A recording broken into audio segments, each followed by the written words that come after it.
Assalamualaikum warahmatullahi wabarakatuh. Kita harus tahu saudaraku, dan kita harus yakini, karena ini rukun iman kita, akan ada namanya hari pembalasan. Ada hari di mana kiamat terjadi, artinya habis semuanya. Semua yang kita lihat dan kita tidak lihat di langit, di bumi, di kedalaman lautan, semuanya akan habis. Ada saatnya di mana ajalnya datang, semuanya akan hancur dan terjadilah kiamat. Dan itulah proses pindahnya manusia dan jin kepada alam akhirat, di mana mereka akan hidup abadi di sana dan mereka akan menikmati hasil perbuatannya kalau baik dan mereka akan dihukum kalau hasilnya buruk.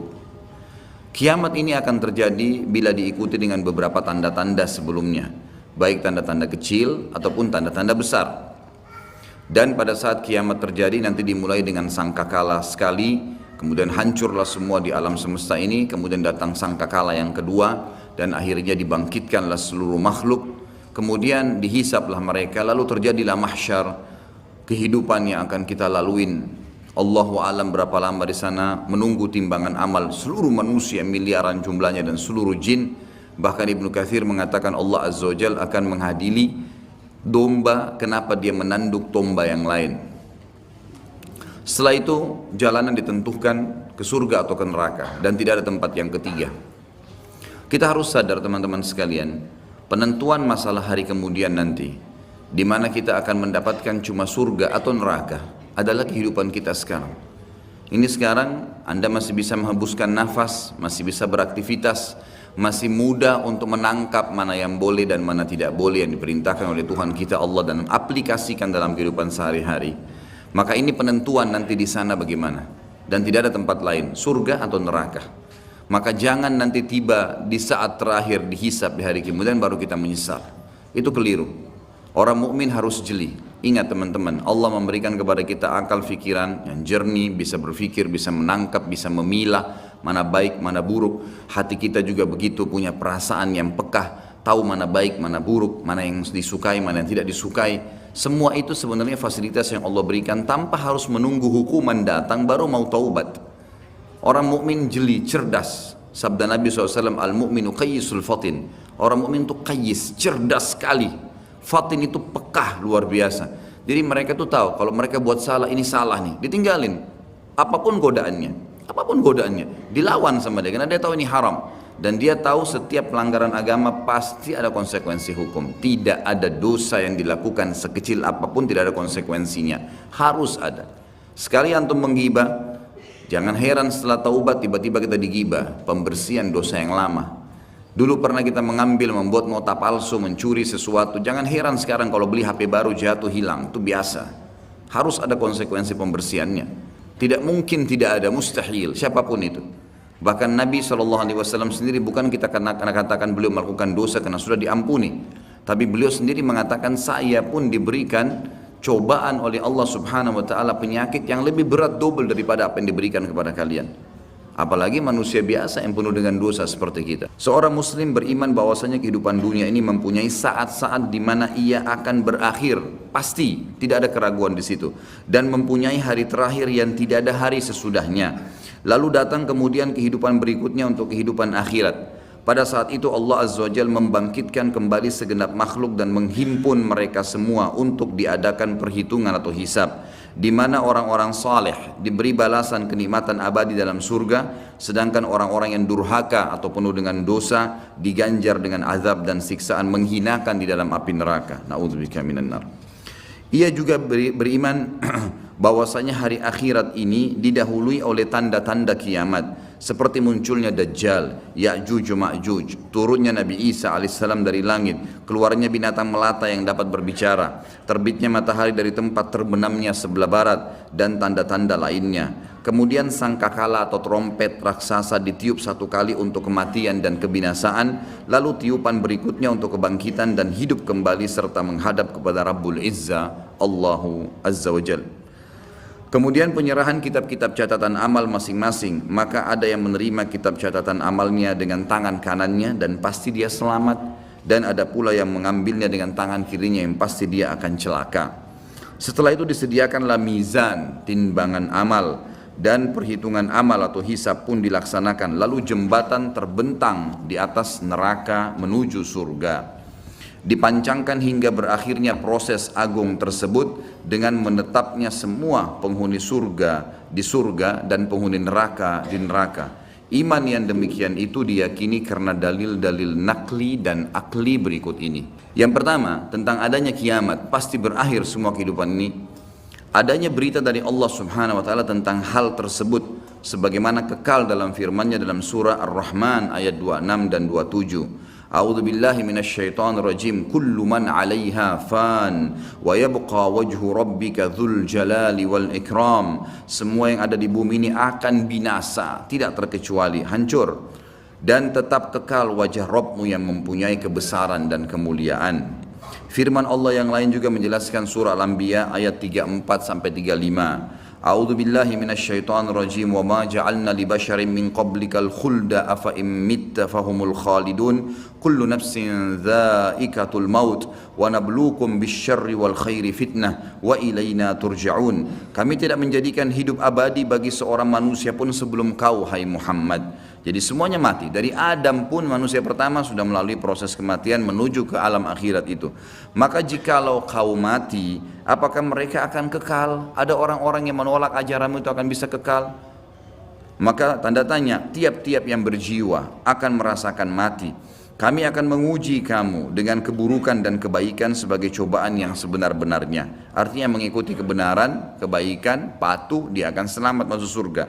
Itu cobaan, gitu kan? Dia berhasil lolos. Ada orang yang tidak berhasil, tetap dirumus dalam hal-hal yang dilanggar. Tapi Allah berusaha menariknya dengan peringatan-peringatan. Rasa takut, rasa penyesalan, rasa khawatir, dipermalukan oleh orang-orang di sekitarnya. Sampai puncaknya kalau tidak mau Allah tutup dengan su'ul khatimah, dengan tabrakan, dengan penyakit parah. Karena memang sudah tidak mau menyadari tentang peringatan Allah. Dan hanya kepada kamilah kalian pasti dikembalikan. Ini jelas firman Allah Subhanahu wa taala. Surah Taghabun ayat 7. A'udzu billahi minasyaitonir rajim. Za'ama alladziina kafaru allan yub'atsu. Qul bala wa rabbi latub'atsunna thumma latunabba'unna bima 'amiltum wa dzalika 'ala Allahi yasir. Orang-orang yang kafir mengatakan bahwasanya mereka sekali-kali tidak akan dibangkitkan lagi. Tidak ada hari kiamat, tidak ada hari hisab. Katakanlah hai Muhammad dengan jelas dan tegas, tidak demikian demi Rabbku, demi Allah, demi Tuhanku. Benar-benar kalian akan dibangkitkan, kemudian akan diberitakan kepada kalian apa yang telah kalian kerjakan. Yang demikian itu adalah mudah bagi Allah. Surah Al-Mutaffifin ayat 4 dan ayat 6, bertubi-tubi ayat Al-Quran menceritakan kepada kita. A'udzu billahi minasyaitonir rajim. Ala yadhunnu ulaika annahum mab'utsun liyaumin 'azim yauma yaqumun nasu lirabbil alamin. Tidakkah orang-orang itu yakin bahwasanya sungguhnya mereka akan dibangkitkan pada suatu hari yang besar, berat hari itu. Beratnya luar biasa karena penentuannya surga atau neraka, enggak ada opsi, enggak ada tengah-tengah. Harus di sini nikmat abadi atau di sini azab yang menyakitkan dan menyedihkan. Yaitu hari ketika manusia berdiri menghadap Rabb alam semesta. Juga Asy-Syura ayat 7. A'udzu billahi minasyaitonir rajim. Wa kadzalika auhayna ilaika Qur'anan Arabiyyan litundhira ummal qura wa man haulaha wa tundhira yaumal jam'i la raiba fi fariqum fil jannati wa fariqum fis sa'ir. Demikianlah kami wahyukan kepadamu Al-Quran dalam bahasa Arab, hai Muhammad, supaya kamu memberikan peringatan kepada Ummul Qura, penduduk Mekah, dan penduduk negeri-negeri sekelilingnya, seluruh dunia, serta memberi peringatan pula tentang hari berkumpulnya manusia atau hari kiamat yang tidak ada keraguan padanya. Segolongan pasti pada saat itu akan masuk ke dalam surga, dan segolongan lagi pasti masuk ke dalam neraka. Tidak ada pilihan yang lain. Sekarang penentuannya teman-teman, hati-hati. Jangan pernah terpengaruh dengan lisannya orang-orang di sekitar kita. Pujian dia, hinaan dia, cacian dia hanya sepanjang lidahnya. Kamu alim ya, kamu hebat ya, kamu gagah ya, kamu kaya lah. Itu hanya sepanjang lidah. Jangan itu membuat kita lalai, nggak ada gunanya sama sekali. Atau bahkan mungkin dia menghardik dengan kata-kata yang tidak baik, mencaci maki. Allah mengajarkan, kalau ada orang seperti ini, wa idza khatabahumul jahiluna qalu salama. Kalau orang bodoh mengajak bertengkar, tinggalkan saja kata Allah, enggak usah dilayani. Enggak ada waktu untuk menyanyiakan waktu kita kepada hal-hal yang tidak ada manfaatnya. Para ulama salaf kita memaksimalkan waktu mereka per detiknya, dari kegiatan ibadah ke ibadah apalagi, terus begitu. Sampai seseorang di antara mereka berharap tidak ngantuk malam hari supaya bisa beribadah semalam suntuk. Karena tahu ini akan terjadi hal-hal yang akan besar nantinya. Para sahabat Abu Darda, Abu Hurairah dan sahabat-sahabat Nabi yang lain semuanya, mereka sering menangis tiba-tiba tanpa sebab. Lalu ditanya oleh orang-orang sekitarnya dari para tabi'in, ada apa? Anda ini menangis, bukankah Anda sahabat Rasulullah? Maka jawaban mereka, sungguh bekal kami sangat sedikit, perjalanan masih panjang, tidak ada jaminan amal kami sudah diterima, walaupun kami sudah melakukannya. Mungkin ya, ada kekurangan-kekurangan dalam amal tersebut. Kita tidak pernah tahu, dari khayalan sholat, dari ini, dari itu, dari riya, dan seterusnya. Ini berbahaya. Kalau para sahabat bisa khawatir begitu, bagaimana dengan kita teman-teman sekalian? Harusnya kita lebih jeli dan lebih hati-hati lagi. Alhamdulillah dengan kemahamurahannya Allah, Allah memberikan fasilitas yang namanya taubat, mudah sekali dilakukan. Tinggal mau meninggalkan perbuatan salah, jadi orang baik-baik, itu saja. Patuhi jalannya Allah, maka Allah masih bisa mengampuni itu kesalahan-kesalahan. Walaupun apa yang sudah kita sia-siakan sudah rugi sendiri. Artinya kalau pernah kita selama 10 tahun lalai terus berbuat dosa, dan dalam 10 tahun itu ada orang lain yang sudah berbuat amal ibadah, sudah puasa Senin Kamis, sudah puasa, sudah hadir majelis ilmu, sudah sholat 5 waktu di masjid, sementara kita lalai, maka tentu berbeda antara kita dengan dia. Itu secara akal sehat pastinya. Jadi jangan sampai kita menganggap semua orang sama tingkatannya, tidak. Tapi bukan mustahil dengan amal-amal yang tersisa setelah kita taubat akan meninggikan derajat kita. Bukan mustahil. Merengek, memohon, tamak terhadap rahmat Allah diperintahkan, dianjurkan. Dalam surah Zalzalah yang sangat masyhur, ayat 1 sampai ayat 8, satu surah lengkap, Allah Subhanahu wa taala menyebutkan, A'udzu billahi minasyaitonir rajim, idza zulzilatil ardu zilzalaha wa akhrajatil ardu athqalaha wa qala al insanu ma laha yawma idzin tuhadditsu akhbaraha bi anna rabbaka awha laha yawma idzin yasdurun nasu ashtatan liyaraw a'malahum faman ya'mal mithqala dharratin khairan yarah wa may ya'mal mithqala dzarratin syarran yarah. Apabila bumi digoncangkan dengan goncangannya yang dahsyat dan bumi telah mengeluarkan beban-beban berat yang dikandungnya, semuanya yang ada kuat, tambang-tambang segala suatu batu-batu yang kuat di bawah tanah semua terbongkar pada hari itu. Dan manusia bertanya, mengapa bumi jadi begini? Pada hari itu bumi menceritakan beritanya, karena sungguhnya Rabbmu telah memerintahkan yang demikian kepadanya. Pada hari itulah manusia keluar dari kuburnya dalam keadaan yang bermacam-macam, supaya diperlihatkan kepada mereka balasan pekerjaan mereka. Barang siapa yang mengerjakan kebaikan walaupun seberat zarrah, biji sawi, niscaya dia akan melihat balasannya. Dan barang siapa yang mengerjakan kejahatan walaupun seberat biji zarrah, biji sawi, niscaya dia akan melihat balasannya pula. Surah Al-An'am 158. A'udzu billahi minasyaitonir rajim. Hal yanzuruna illa an ta'tiyahumul malaikatu aw ya'tiya rabbuka aw ya'tiya ba'du ayati rabbik yauma ya'ti ba'du ayati rabbika la yanfa'u nafsan imanuha lam takun amanat min qablu aw kasabat fi imaniha khaira. Al-ayah. Yang mereka nanti-nanti, kapan mau taubat nih? Kapan yang kafir itu mau beriman kepada Allah? Yang mereka nanti-nanti tidak lain hanyalah kedatangan malaikat kepada mereka untuk mencabut nyawa mereka. Tidak ada yang lain. Berarti keras kepala, nggak mau taubat, nggak mau baik, nggak mau berubah, nggak mau meninggalkan dosa-dosa. Kalau gitu tunggu aja malaikat mau datang. Atau kedatangan Rabbmu, atau pada hari kiamat lebih dahsyat lagi. Atau kedatangan sebagian tanda-tanda Rabbmu. Ya, tanda-tanda sebelum terjadi hari kiamat. Pada hari datangnya sebagian tanda-tanda Rabbmu, tidaklah bermanfaat lagi iman seseorang bagi dirinya sendiri yang belum beriman sebelum itu, atau dia belum mengusahakan kebaikan dalam masa imannya. Ada beberapa ayat di sini akan disebutkan berhubungan dengan masalah prosesi terjadinya kiamat dan tanda-tanda. Cuma dalam buku Minhajul Muslim, Syekh Abu Bakar rahimahullah, beliau menggabungkan semuanya, jadi bercampur baur dalil. Makanya saya akan bacakan dulu semua dalilnya, dan nanti kita akan coba susun prosesi kejadian kiamat itu sendiri. Sekarang ayat yang dibacakan adalah ayat yang berhubungan tentang masalah salah satu tanda-tanda hari kiamat besar. Jadi ada 11 tanda-tanda kiamat besar yang disepakati oleh para ulama. Salah satunya adalah ini. Surah Al-An'am ayat 82, A'udzu billahi minasyaitonir rajim. Wa idza waqa'al qawlu 'alaihim akhrajna lahum dabbatan minal ardi tukallimuhum anna an-nasa kanu biayatina la yuqinun. Apabila perkataan telah jatuh atas mereka, kami keluarkan sejenis binatang melata dari bumi yang akan mengatakan kepada mereka bahwa sungguhnya manusia dahulu tidak yakin kepada ayat-ayat kami. Sampai sini saya tahan dulu dan kita akan jelaskan 10 atau 11 tanda-tanda kiamat itu. Bagi teman-teman yang memegang bukunya bisa melihat di halaman 86. Saya akan bacakan hadisnya. Hadis ini riwayat Imam Muslim nomor 2901.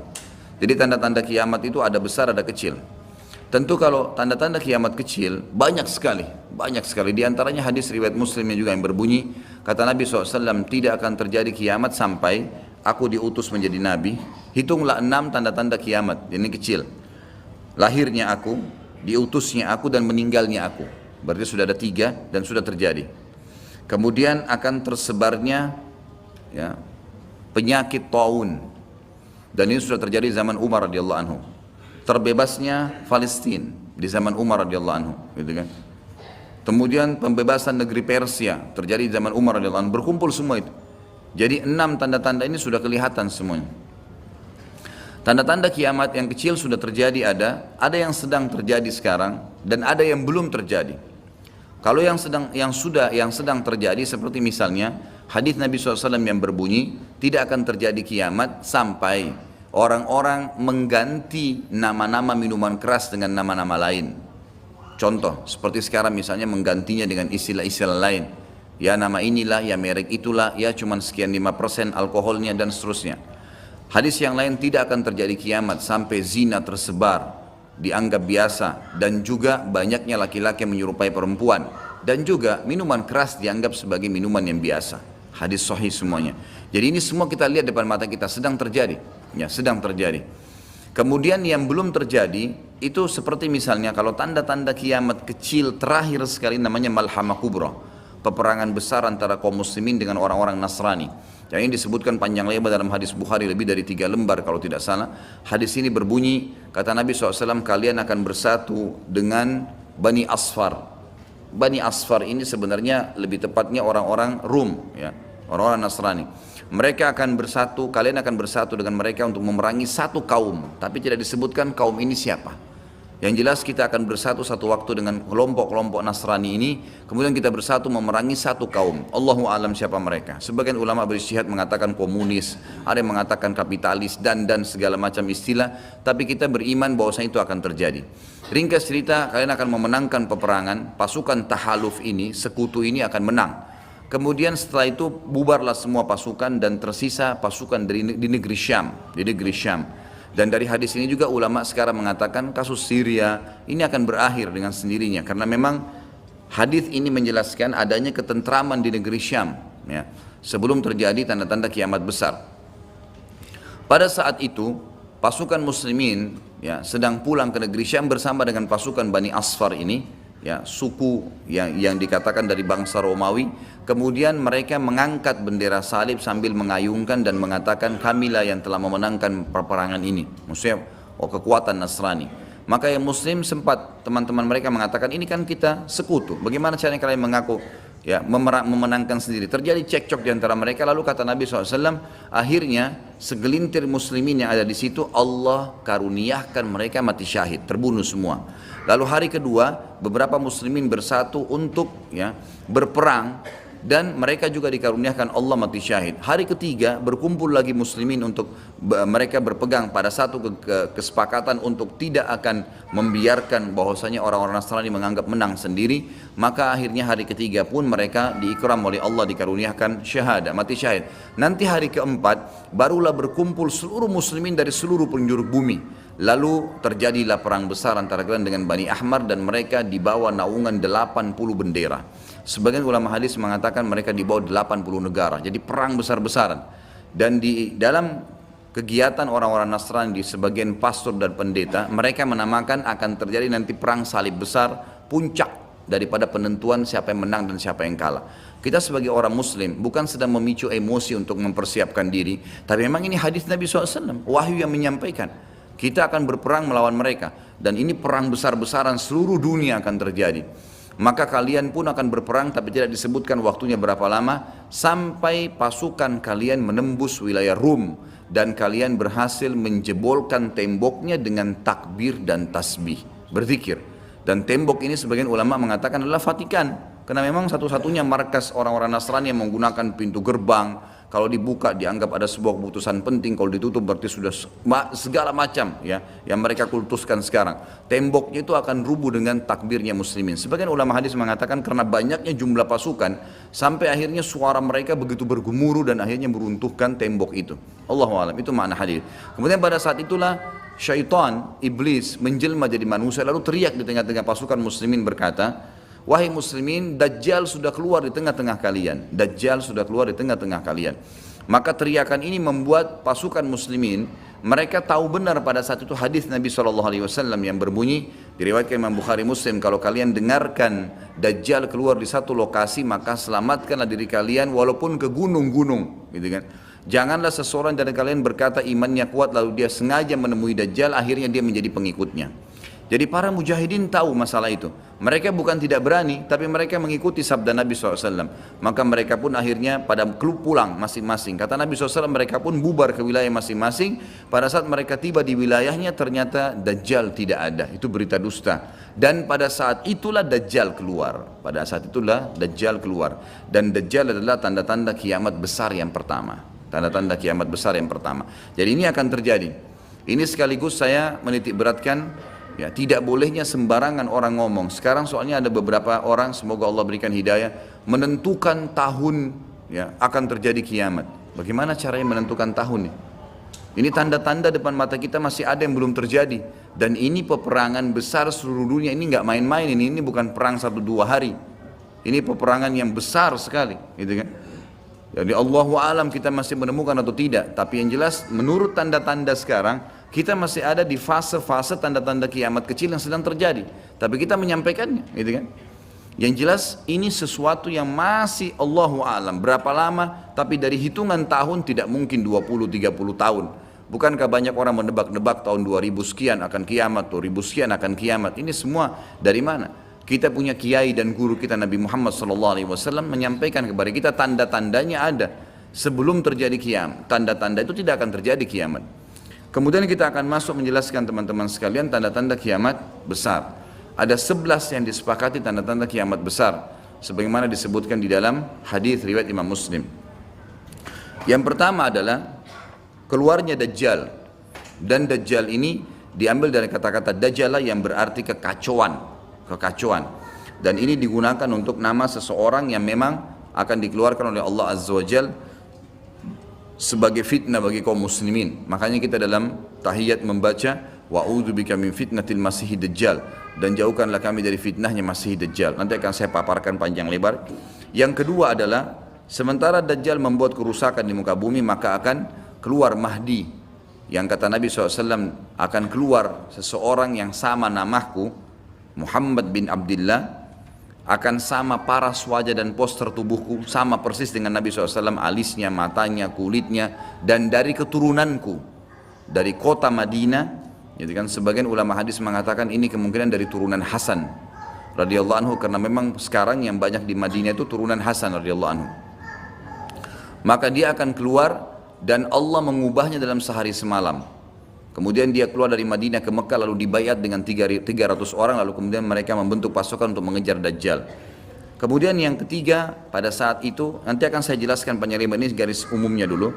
Yang ketiga akan turun Nabi Isa alaihissalam. Pada saat pasukan Mahdi sudah sampai di masjid ya, Menara Putih, dikatakan, dan subhanallah masjid itu kata ulama hadis ada sekarang di Damaskus, di ibu kota Syria. Ada masjid yang disebutkan Menara Putih, dan Nabi SAW sebutkan dengan nama Menara Putih. Nanti mereka akan singgah sholat asar situ, lalu Isa alaihissalam turun. Kemudian setelah itu, setelah Isa alaihissalam ya, datang turun kemudian memerangi Dajjal, datang tanda-tanda hari kiamat. Yang keempat adalah Ya'juj wa Ma'juj, dua suku yang dari anak Adam diciptakan oleh Allah Subhanahu wa taala, tapi mereka berbeda dengan kita.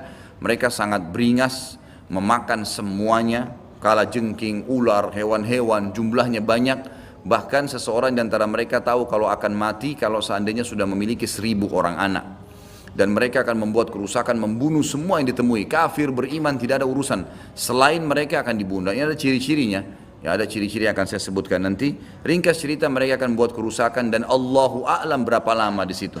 Isa alaihissalam dan kaum mukminin akan sembunyi di gunung-gunung dan mereka akan mati bukan dengan peperangan dengan kaum mukminin tapi dengan doa Isa alaihissalam yang berdoa lalu Allah matikan mereka dengan satu kali mati. Maka semua miliaran orang yang Ya'juj ini mati tiba-tiba. Kemudian Isa alaihissalam pun berdoa kepada Allah agar dihilangkan jenazah mereka karena seluruh bumi ini dipenuhi dengan jenazah mereka.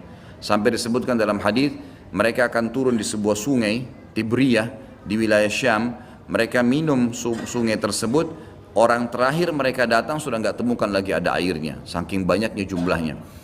Dan saya pernah tanyakan ke dosen saya sendiri waktu tingkat 3 kuliah bicara masalah Ya'juj Ma'juj ini, saya bilang, Syekh, apakah ada orang dari kita yang ikut dengan pasukan mereka? Maka syekhnya mengatakan sama sekali tidak ada. Karena kita beranjak daripada hadis Nabi SAW, seseorang yang antara mereka tahu dia akan mati kalau sudah punya 1000 orang anak. Dan mereka akan membunuh semua selain mereka. Jadi ada ciri khasnya sendiri. Kemudian setelah mereka mati pun Isa alaihissalam berdoa, lalu Allah SWT datangkan burung-burung yang besar dari arah barat yang mencengkram mereka satu-satu lalu dibuang ke lautan ke arah timur. Kemudian Allah turunkan hujan yang membersihkan kotoran-kotoran mereka. Jadi sudah ada tanda-tanda kiamat pertama Dajjal, nanti akan saya ceritakan ceritanya. Kemudian ada Mahdi keluar dari Madinah, kemudian turunnya Isa alaihissalam, kemudian Ya'juj Ma'juj. Setelah berjalannya waktu maka akan terjadi orang-orang kufur kembali kepada risalah langit. Setelah pada saat itu Isa alaihissalam sudah meninggal dunia, sudah mulai sebenarnya tentram, orang sudah mengenal Allah, tapi dengan berjalannya waktu manusia mulai lalai, mulai lagi kembali menyembah berhala, mereka lagi berbuat zina, mereka melakukan kekacauan, maka keluar tanda-tanda kiamat besar yang kelima, yaitu keluarnya dabbah atau hewan melata. Yang hewan melata ini akan keluar dari tanah, berbentuk seperti hewan tapi dia bisa berbicara dan dia membawa cap yang dia mencap orang beriman dan orang kafir. Setiap kali mereka buat kesalahan, ya diingatkan oleh dabbah ini, kalau kamu sedang lalai dari jalan Allah, kembalilah. Dan itu tadi yang ayat yang kita bacakan surah An-Naml ayat 82. Kemudian setelah itu datang tanda-tanda kiamat yang keenam. Setelah keluarnya dabbah maka akan terjadi 6, 7, 8 sekaligus tanda-tanda kiamat ini, yaitu terjadinya longsor besar di wilayah timur Jazirah Arab, tepatnya wilayah timur itu Irak, Iran, Afghanistan, Rusia, itu wilayah timur Jazirah Arab. Akan terjadi longsor besar yang tidak bisa lagi ditutup. Dan terjadi juga longsor besar, tanda-tanda kiamat yang ketujuh itu adalah di Jazirah Arab dan juga terjadi di wilayah baratnya Jazirah Arab, yaitu wilayah Afrika, dan ini juga akan longsor besar gitu kan. Kemudian terjadilah tanda-tanda kiamat yang selanjutnya yang ke berapa? 9, keluarnya api dari wilayah Ka'rul Aden namanya, atau wilayah padang pasirnya wilayah Aden. Aden salah satu kota di Yaman gitu kan. Dan sekarang ini sudah ada diangkat di YouTube, dicuplikan, dan saya pernah lihat sebagian padang pasir wilayah Aden ini yang disebutkan dengan Ka'ril Aden itu memang tidak ada orang yang tinggal situ karena panasnya, gitu kan. Dan ada wilayah padang pasir yang sempat terbelah dan mereka melihat dan diteliti secara ilmiah di bawah itu ada api yang sangat besar. Jadi ini sudah disebutkan dalam hadis Nabi Sallallahu Alaihi Wasallam. Kemudian selanjutnya akan terbit matahari dari barat sebagaimana dia biasa terbenam dari situ. Ini ada berapa? 10 ya? Berarti ada satu yang tertinggal ya. Iya, keluarnya asap, maaf. Jadi sebelum terjadinya longsor 6, 7, 8 tadi, yang keenamnya itu adalah kelihatannya kabut. Di seluruh muka bumi ini akan terjadi kabut yang menutupi bumi ini, dan semua dunia ini akan melihat kabut itu dalam beberapa waktu. Inilah 11 tanda-tanda kiamat besar. Baik, kita akan rincikan dengan izin Allah satu persatu. Kalau terjadinya atau keluarnya Dajjal, ini disebutkan dalam banyak hadis, banyak sekali, dan ini yang paling banyak diingatkan. Di antaranya hadis Bukhari yang berbunyi, kata Nabi SAW, tidak ada seorang Nabi pun kecuali sudah mengingatkan kaumnya tentang si buta sebelah kanan. Ya. Jadi memang dia cirinya buta sebelah kanan. Dajjal memiliki ciri khas. Rambutnya keriting, kemudian kulitnya mendekati hitam, ya. Jadi sawo matang, badannya kekar, kemudian dahinya lebar, ya. Dan orangnya mata kanannya rusak seperti anggur yang sudah rusak, Dan kata Nabi SAW, ingatlah dia akan mengaku sebagai Tuhan dan ketahuilah Tuhan kalian Allah tidak buta sementara dia buta. Kemudian orang-orang pada bertanya, ya Rasulullah, bagaimana bisa orang mengikutinya? Kata Nabi SAW, pada saat itu dunia akan ditimpa kelaparan dan Dajjal memiliki bergunung-gunung makanan. Ini bahasa wahyunya begitu. Allahu alam seperti apa, yang jelas dia bergunung-gunung memiliki makanan. Dan dia akan melewati seluruh muka bumi ini, tidak ada satu tempat pun kecuali dia akan lewati, melainkan akan dilewati kecuali Madinah dan Mekah. Itu yang dia tidak bisa masukin. Dajjal akan membuat kerusakan di muka bumi 40 hari. Satu hari pertama seperti setahun, satu hari kedua seperti sebulan, hari ketiganya seperti sepekan, dan sisa harinya seperti hari-hari kalian. Berarti setahun, 2 bulan, 2 pekan. Dan ini kemungkinan kata sebagian ulama, dia akan menggunakan teknologi yang ada sekarang. Karena Nabi SAW mengatakan akan keluar Dajjal dari wilayah Yahudiyah di Khurasan. Wilayah Yahudiyah ini subhanallah, sekarang di Iran ada satu perkampungan namanya Yahudiyah. Diberikan nama itu. Dan mayoritas penduduknya orang Yahudi. Kata Nabi SAW, Dajjal akan keluar dari wilayah Yahudiyah di Khurasan. Khurasan itu Iran. Gitu kan? Dan sekarang ini sudah ada, semua ini ada. Tidak mungkin salah sabda Nabi SAW. Dikatakan akan keluar dan diikuti dengan 70.000 orang Yahudi. Dan sebagian ulama hadis mengatakan pada saat itu teknologi sangat canggih seperti sekarang, lebih canggih lagi, gitu kan? Sehingga Dajjal mengelilingi muka bumi ini dengan 1 tahun 2 bulan 2 pekan itu sudah kelilingi seluruh dunia. Dan setiap kali kata Nabi SAW dia memasuki sebuah wilayah dan orang-orang beriman padanya, maka wilayah itu akan subur, turun hujan dari langit, perekonomian mereka, ya, perkebunan, peternakan semua akan subur. Dan setiap wilayah yang ditinggalkan oleh Dajjal tidak mau beriman, maka akan susah, hujan tidak turun dari langit, hasil mereka mengurang dan seterusnya. Jadi memang ini sabda Nabi SAW disuruh kita menghindar, bukan melawannya. Dajjal akan terus membuat kerusakan di muka bumi dan banyak sekali pengikut-pengikutnya. Kata sebagian ulama hadis, beritanya akan merambak sangat cepat dan banyak pengikutnya karena menggunakan media. Kemungkinan menggunakan media kayak kita sekarang merambat luar biasa, mudah ditangkap informasinya. Dajjal akan dikenal oleh orang-orang, Jadi orang-orang akan banyak yang tidak beriman sama Allah, yang munafik, semuanya ikut. Termasuk ada yang mengaku Islam tapi munafikin menjadi pengikutnya Dajjal. Ya. Kemudian Dajjal akan keliling terus di muka bumi sampai dia tiba di Madinah, yang diceritakan kota Madinah, dan dia tidak bisa memasuki kota Madinah karena di setiap pintu gerbangnya ada malaikat yang menghunuskan pedang, ada 2 malaikat yang menghunuskan pedang dan menghadangnya, maka Dajjal pun tidak bisa masuk. Allahu alam bagaimana ini terjadi, tapi ini sabda Nabi SAW. Lalu Dajjal pun mencari gunung tertinggi yang ada di sekitar perbatasan Madinah. Sebagian ulama yang pernah saya tangkap bahasa mereka mengatakan batas Madinah yang paling mudah dijangkau dan masuk adalah Wadi Aqiq. Wadi Aqiq sebuah lembah yang kebetulan dulu berada di depan kampus kami. Jadi di situ dianggap kalau sudah keluar dari situ berarti sudah keluar dari wilayah haram itu sendiri. Allahu alam, ini ijtihad tentunya. Tapi yang jelas Dajjal akan naik ke atas sebuah gunung, kemudian dia berkata kepada para pengikutnya, apakah kalian melihat istana putih itu? Maka mereka semua melihat ke arah Masjid Nabawi. Lalu mereka mengatakan iya. Kata Dajjal, itulah istananya Muhammad yang aku tidak bisa jangkau. Dan subhanallah sekarang Masjid Nabawi warnanya seperti istana putih, gitu kan? Tanpa disadari dengan menggunakan marmer putih besar. Begitu juga dengan perluasannya nanti. Memang kalau dari kejauhan seperti istana yang sangat mewah, gitu kan? Ringkas cerita, Dajjal pun akhirnya sebelum pergi, dia sempat menyentakkan kakinya, kata Nabi SAW, sehingga membuat terjadilah gempa di Madinah dan membuat seluruh orang munafik di Madinah keluar jadi pengikutnya. Terjadi gempa dan hanya tinggal di sana orang-orang beriman. Lalu keluarlah sebelum Dajjal pergi, keluarlah satu anak muda yang kata Nabi SAW orang terbaik pada saat itu. Orang yang paling luar biasa imannya.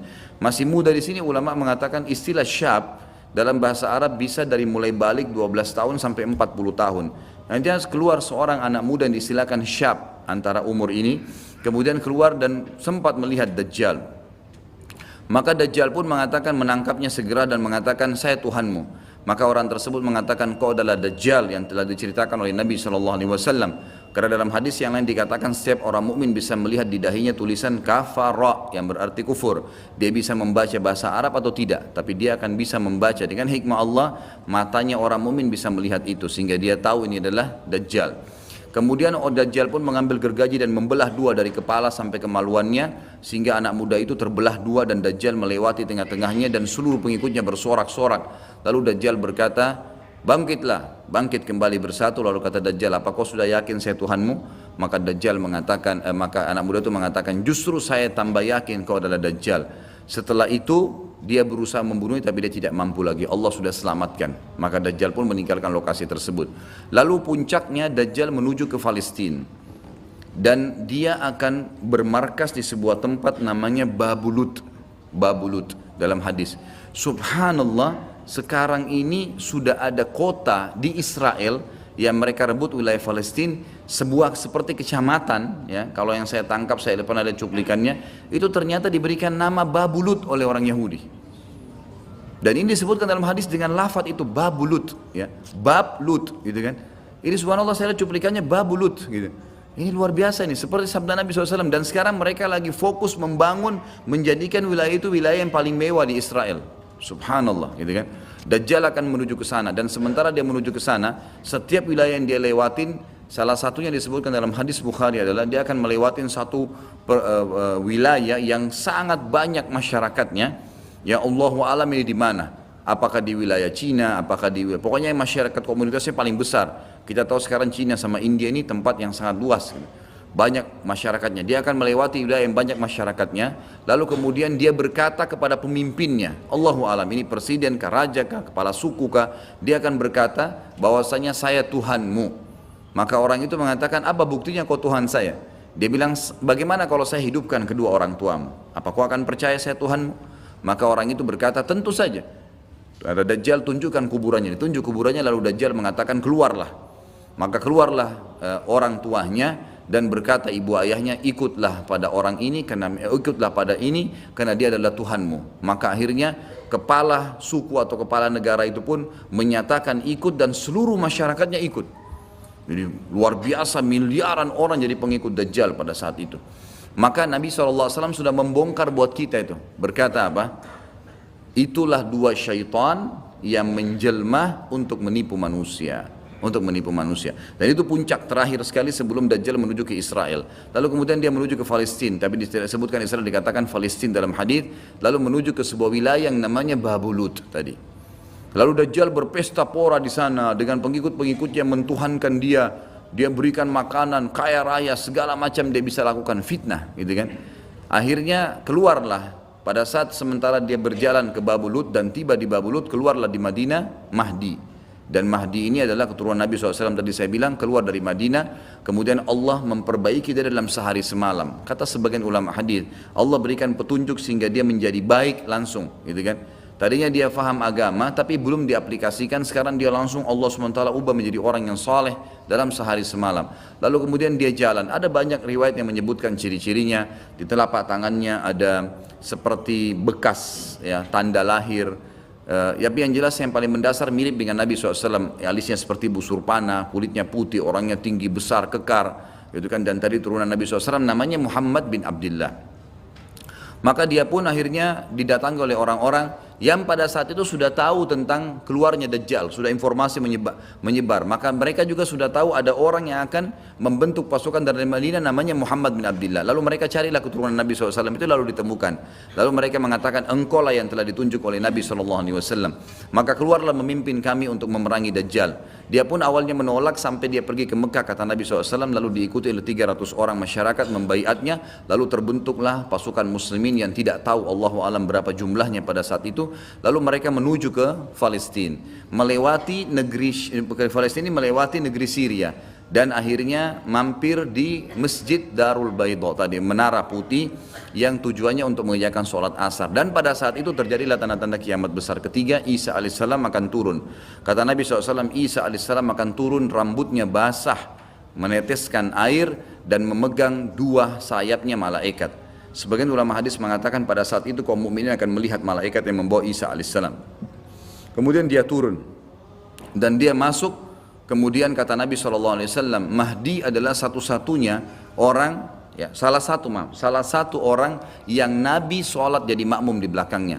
Karena waktu turun Nabi Isa, orang sudah tahu semua ini akan turun, lagi berkumpul gini mau sholat, pas mau iqamah sholat Isa alaihissalam turun.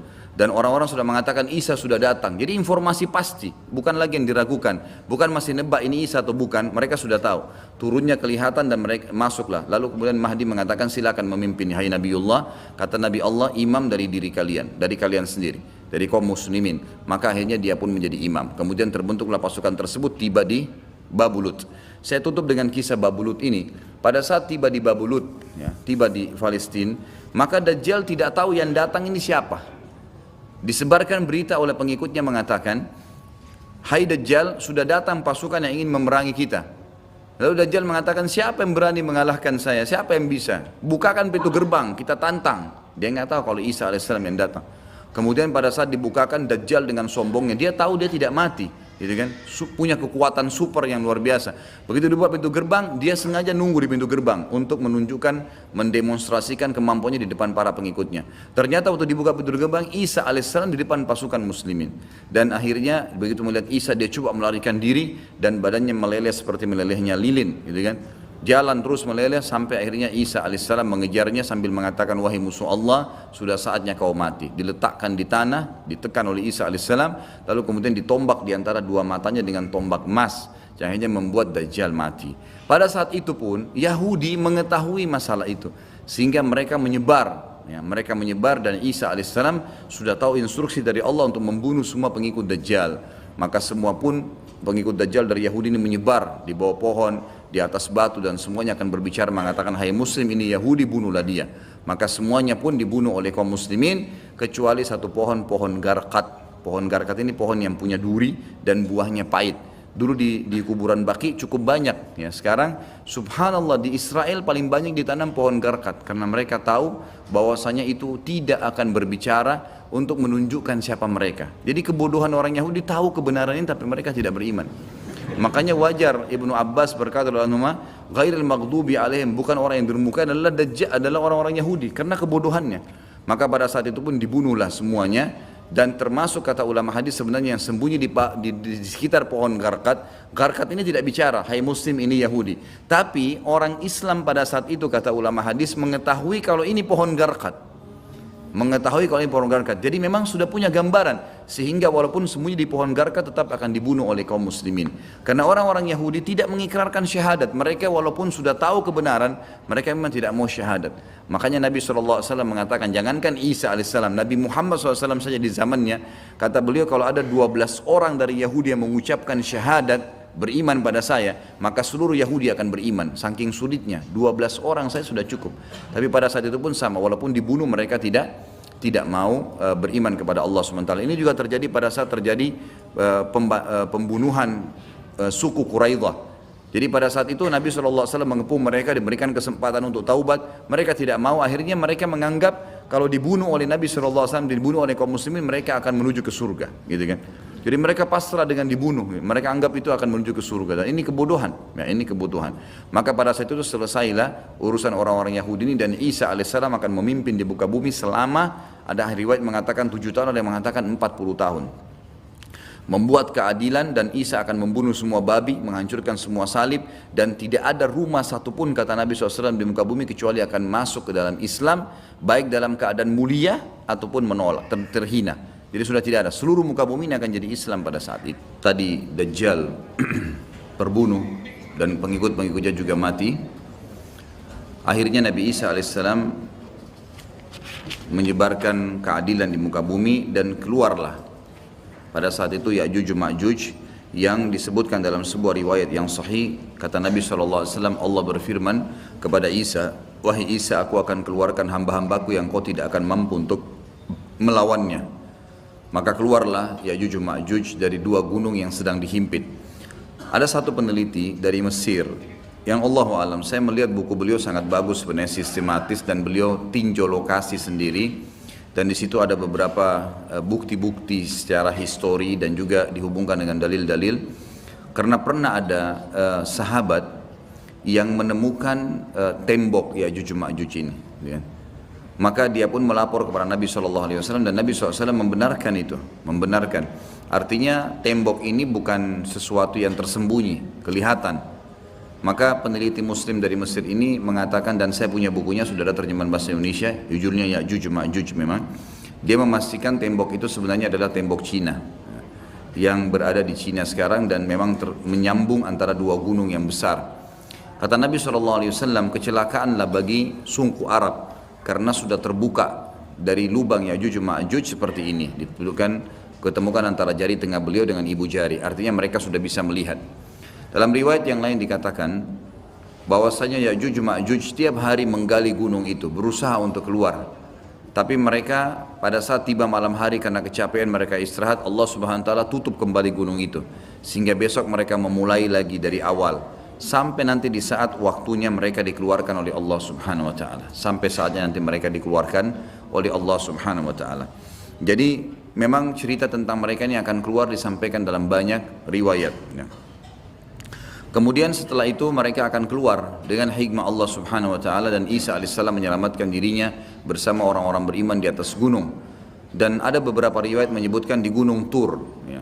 Gunung Tur ini ada di Palestina kalau tidak salah, dan ada surah At-Tur menjelaskan masalah itu. Ya, yang jelas Isa alaihissalam di atas gunung dan akhirnya Ya'juj Ma'juj mulai membuat kerusakan di muka bumi. Allah Subhanahu wa taala menceritakan tentang mereka panjang lebar dalam banyak ayat Al-Qur'an. Yang jelas diceritakan dalam Al-Qur'an tentang cerita mereka Ya'juj Ma'juj ini, dan mereka akan keluar tepatnya di surah Al-Anbiya ayat 96 sampai 97. Dan yang pegang buku ada di halaman 82 itu. A'udzu billahi minasyaitonir rajim hatta idza futihat ya'juj wa ma'juj hum min kulli hadabin yansilun waqtarabal wa'dul haqqu fa idza hiya syakhisatun absarul ladzina kafaru ya wailana qad kunna fi ghaflatin min hadza bal kunna zalimin.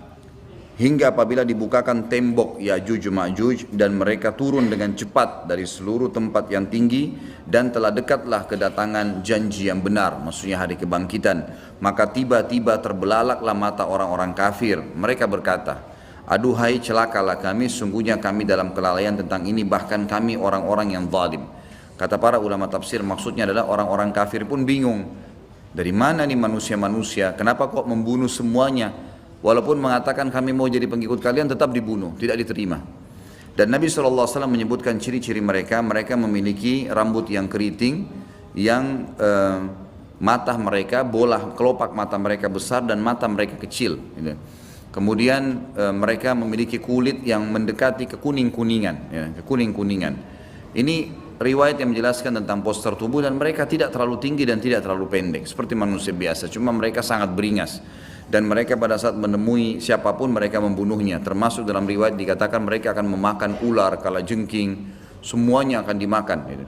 Dan mereka membunuh semua yang ditemui, termasuk pada saat mereka sudah membunuh orang-orang yang ditemui, hewan-hewan, semuanya dibunuh, diberantas di muka bumi ini. Maka mereka pun akhirnya mengangkat anak-anak panah mereka mengarah ke langit.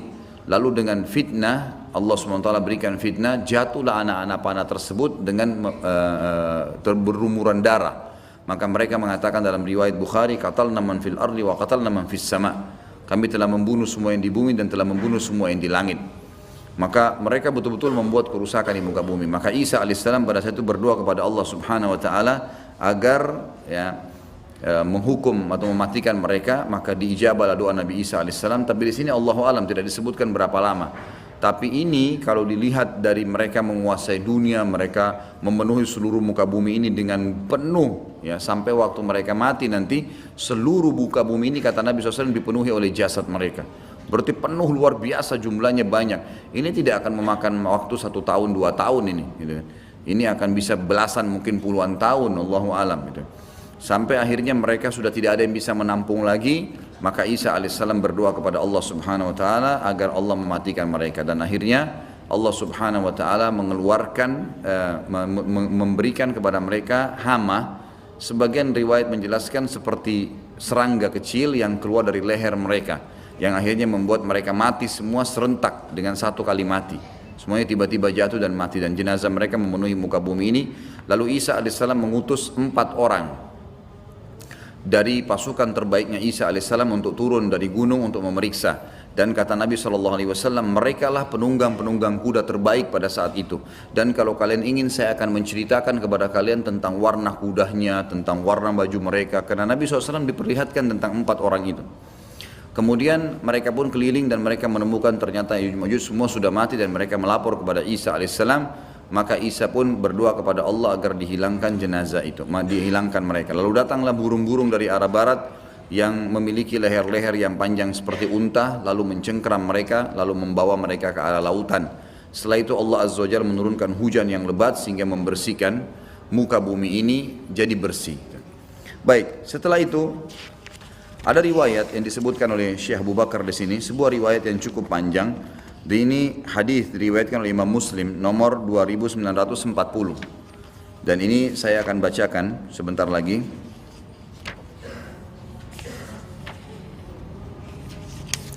Yang bunyinya kata Nabi SAW, "Yakhruju ad-dajjalu fi ummati fayamkuthu arba'in. Fayab'athu Allah Isa ibn Maryam ka'annahu Urwah ibn Mas'ud fayatlubuhu fayuhlikah. ثم يمكث الناس 7 سنين ليس بين اثنين عداوة ثم يرسل الله ريحا باردة من قبل الشام فلا يبقى على وجه الأرض من في قلبه مثقال ذرة من خير أو إيمان إلا قبضته حتى لو أن أحدكم دخل في كبد جبل لدخلته عليه حتى تقبضه فيبقى شرار الناس في خفة الطير وأحلام السباع لا يعرفون معروفا ولا ينكرون منكرا ويتمثل لهم الشيطان فيقول ألا تستجيبون فيقولون فماذا تأمرنا فيأمرهم بعبادة الأوثان وهم في ذلك دار رزقهم حسن عيشهم ثم ينفخ في الصور فلا يسمعه أحد إلا أصغى ليتا ورفع ليتا وأول من يسمعه رجل يلوط حوض إبله قال فيسعق ويسعق الناس ثم ينزل الله مطرا كأنه الطل فتنبت منه أجساد الناس ثم ينفخ فيه أخرى فإذا هم قيام ينظرون ثم يقال يا أيها الناس حلم إلى ربكم وقفوهم إنهم مسؤولون sebagaimana ayat jelaskan itu ثم يقال أخرجوا بعث النار فيقال من كم فيقال من كل 1999 فذلك يوم يجعل الولدان شيبا وذلك يوم يكشف عن ساق. Artinya, Dajjal akan keluar di tengah-tengah umatku dan ia akan tinggal selama 40. Ini tadi sudah saya jelaskan, sekitar ada yang mengatakan 40 tahun, ada yang mengatakan 40 tahun, tapi riwayat lain menjelaskan 40 hari, tapi hari pertamanya setahun, hari keduanya sebulan, hari ketiganya sepekan dan sisa harinya seperti hari-hari kalian. Lalu Allah membangkitkan Isa putra Maryam, ia mirip sekali dengan Urwah bin Mas'ud, ada sahabat Nabi. Maka Isa mencari Dajjal dan kemudian membunuhnya. Setelah itu manusia tinggal selama 7 tahun tanpa ada permusuhan di antara mereka. Kemudian Allah meniupkan angin dingin dari arah negeri Syam. Nah ini saya ingin jelaskan. Jadi pada saat terjadi Isa alaihissalam sudah membunuh Dajjal dan terjadi keadilan di muka bumi, kata ulama hadis, makna hadis ini adalah setelah itu Isa alaihissalam berjalan. Ada riwayat menjelaskan Isa menyebarkan berhukum selama 40 tahun. Lalu Isa alaihissalam menjadi hakim sampai Isa alaihissalam meninggal dunia. Pada saat Isa alaihissalam meninggal dunia, maka terjadilah tanda-tanda kiamat yang lain, yang tadi, itu kan yang sudah saya sebutkan urutannya. Setelah Isa alaihissalam meninggal, Ma'juj juga sudah mati, maka mulailah keluar dabbah, manusia sudah mulai lalai kembali. Kemudian keluarlah hewan melata mengingatkan, kemudian keluar kabut seluruh muka bumi, kemudian terjadi longsor, gitu kan. Kemudian keluar api dari wilayah Aden, lalu kemudian terbitlah matahari dari barat itu.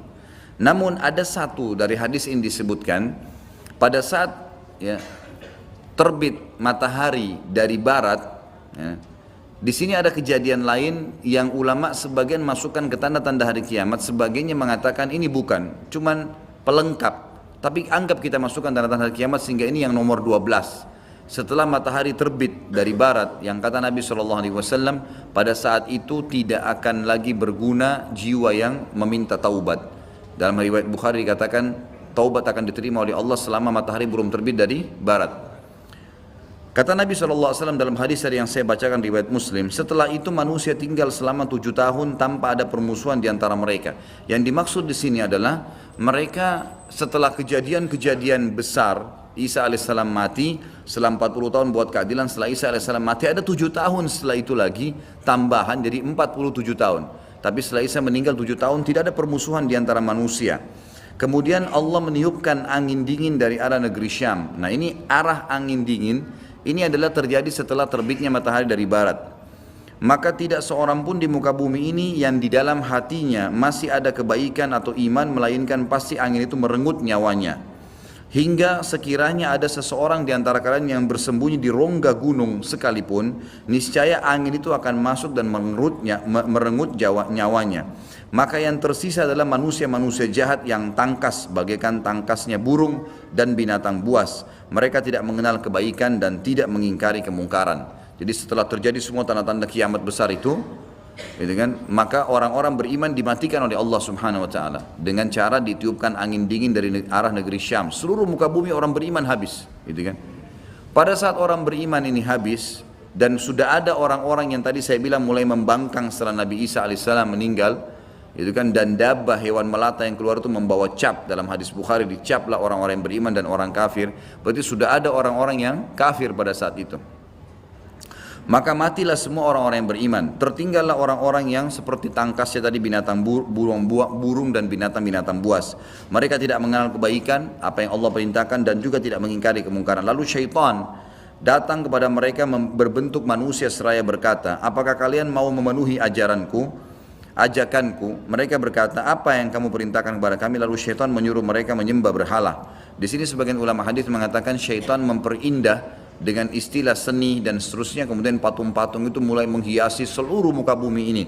Jadi mereka sembah.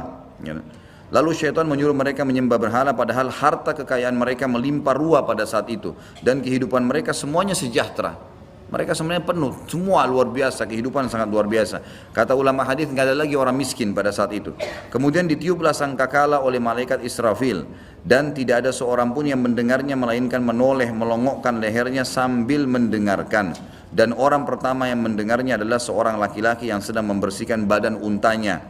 Rasulullah SAW melanjutkan, lalu ia pun pingsan tersentak. Artinya mati maksudnya di sini, dan manusia pun pingsan tersentak, semuanya juga mati. Setelah itu Allah Subhanahu wa taala menurunkan hujan seperti hujan gerimis yang dengannya jasad-jasad manusia tumbuh kembali. Lalu trompet sangkakala ditiup sekali lagi, maka dengan serta-merta manusia bangkit sambil menunggu. Lalu dikatakan, hai manusia, marilah pergi menuju ke Tuhan kalian. Itulah sesuai dengan firman Allah, dan dikatakan kepada para malaikat, hentikanlah mereka, aturlah mereka di hadapan Tuhan, karena mereka akan ditanya. Setelah itu diperintahkan, keluarkanlah bagian untuk neraka. Dari orang-orang hadir ini masukkan ke dalam neraka. Dikatakan oleh para malaikat kepada Allah, dari berapa? Jika dijawab, dari setiap 1999. Itulah hari yang mana anak-anak bisa menjadi beruban, dan itulah hari di mana betis akan disingkapkan. Tapi dari saksi bahasan kita adalah masalah tadi, ya, Dajjal akan membuat kerusakan, kemudian beberapa kasus yang berhubungan dengan masalah kita ini. Tentu dari 11 tadi tanda-tanda hari kiamat ini sudah saya jelaskan secara global semuanya, dan ada tambahan lagi satu berhubungan dengan riwayat dan tidak disebutkan oleh Syekh Abu Bakar Siddiq rahimahullah. Hadis-hadis sahih riwayatkan Imam Bukhari, Imam Muslim, tentang adanya dzu sakain, ya. Dzu sakain ini istilah dari seseorang dari Ethiopia, dan ulama hadis meletakkan ini bukan tanda-tanda hari kiamat, tapi termasuk rangkaian kejadian yang terjadi pada saat orang-orang sudah mulai menyembah berhala. Jadi tadi itu sebelum terjadi kiamat, orang-orang mulai menyembah berhala kembali sampai akhirnya Allah tiupkan sangkakala. Pada saat terjadi fase itu, ada satu orang dari Ethiopia yang datang menuju ke Mekah. Lalu dia menghancurkan Ka'bah batu demi batu. Kata Nabi SAW, akan datang seseorang yang dzu sakain, maksudnya sak ini betis. Betisnya kecil sekali orang itu, saking kurusnya. Dan tidak ada lagi orang menyembah Allah pada saat itu. Orang tidak tahu lagi nilainya Ka'bah. Maka tidak ada lagi orang beriman, semua sudah diambil ruhnya dengan dimatikan tadi dengan angin itu. Maka tidak ada yang tahu nilainya, dia pun datang lalu dia mencabut-cabut. Kata Nabi SAW, saya diperlihatkan oleh Allah pada saat dia mencabut-cabut bantu Ka'bah itu dan akhirnya membuatnya rata dengan tanah. Gitu kan? Ini termasuk kejadian yang terjadi pada saat memang sebelum ditiup sangkakala. Ini tambahan informasinya, gitu kan?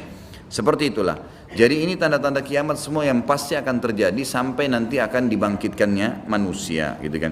Dalam riwayat lain, riwayat Imam Muslim nomor 2949 di halaman 89 kalau teman-teman yang pegang buku, la taqumus sa'a illa ala syirarin nas.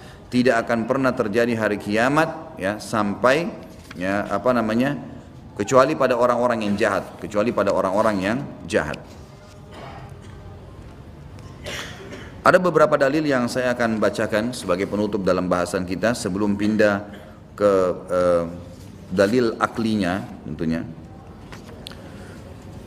Tadi sampai terakhir saya baca surah An-Naml ayat 82 dan akhirnya saya hubungkan dengan tanda-tanda hari kiamat di halaman 82. Sekarang saya bacakan juga Anbiya 96-97 sudah saya bacakan tadi, Ya'juj Ma'juj.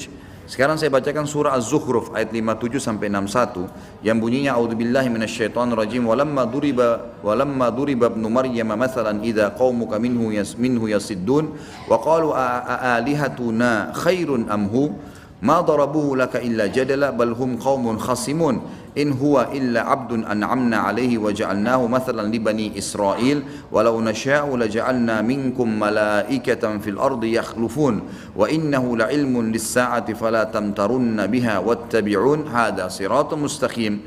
Dan tak kala putra Maryam Isa dijadikan alaihissalam perumpamaan. Jadi Nabi Isa AS diceritakan oleh Nabi SAW di Mekah, orang-orang Quraisy, kaum Muhammad bersorak-sorak karenanya, jadi mengolok-olok dan mereka berkata, mana yang lebih baik, Tuhan-Tuhan kami ini yang kami sedang sembah patung-patung atau Isa yang sedang kau ceritakan hai Muhammad? Mereka tidak memberikan perumpamaan itu kepadamu melainkan dengan maksud membantah saja. Sebenarnya mereka adalah kaum yang suka bertengkar. Isa tidak lain hanyalah seorang hamba yang telah kami berikan kepadanya nikmat kenabian dan kami jadikan dia sebagai tanda bukti kekuasaan Allah untuk Bani Israel. Dan kalau kami kehendaki benar-benar kami jadikan sebagai gantimu, ganti kalian semua hai manusia, di muka bumi ini malaikat-malaikat yang turun-temurun bisa juga saya ciptakan, kata Allah seperti itu. Dan sungguhnya turunnya Isa itu pertanda akan datangnya hari kiamat. Karena itu janganlah kamu ragu-ragu tentang kiamat itu dan ikutilah aku, inilah jalan yang lurus. Tapi saksi bahasan dari panjang ayat ini adalah turunnya Isa merupakan pertanda datangnya hari kiamat. Jadi menguatkan apa tadi yang kita sebutkan tanda-tanda hari kiamat itu. Kemudian surah Az-Zumar diangkat oleh beliau ayat 68 sampai 70 yang bunyinya a'udzubillahi minasyaitonir rajim wa nufikha fis suri fa sa'ika man fis samawati wa man fil ardi illa man syaa Allah thumma nufikha fihi ukhra fa idahum qiyamun yanzurun wa asyraqatil ardu binuri rabbiha wa wudi'al kitabu wa ji'a bin nabiyyina wasyuhada وَجِيءَ بِالنَّبِيِّينَ وَالشُّهَدَاءِ وَقُضِيَ بَيْنَهُمْ بِالْحَقِّ وَهُمْ لَا يُظْلَمُونَ وَوُفِّيَتْ كُلُّ نَفْسٍ مَا عَمِلَتْ وَهُوَ أَعْلَمُ بِمَا يَفْعَلُونَ. Yang artinya dan ditiupkan sangkakala, maka matilah siapa yang di langit, siapapun di langit dan siapapun di bumi kecuali siapa yang dikehendaki oleh Allah. Ulama tafsir mengatakan yang tidak masuk dalam meninggal pada saat itu adalah Jibril, Mikail dan Israfil. Jibril pimpinan malaikat, Mikail wakil dan Israfil peniup sangkakala.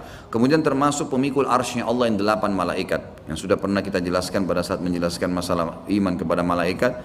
Kemudian juga masuk dalamnya semua bidadari dan bidadara yang ada di surga, pelayan-pelayan di surga itu juga tidak masuk atau masuk dalam firman Allah kecuali siapa yang Allah kehendaki. Tapi semua manusia, semua jin, semua hewan, tumbuh-tumbuhan ini semua akan hancur. Kemudian ditiup sangkakala itu sekali lagi, maka tiba-tiba mereka berdiri menunggu putusan masing-masing.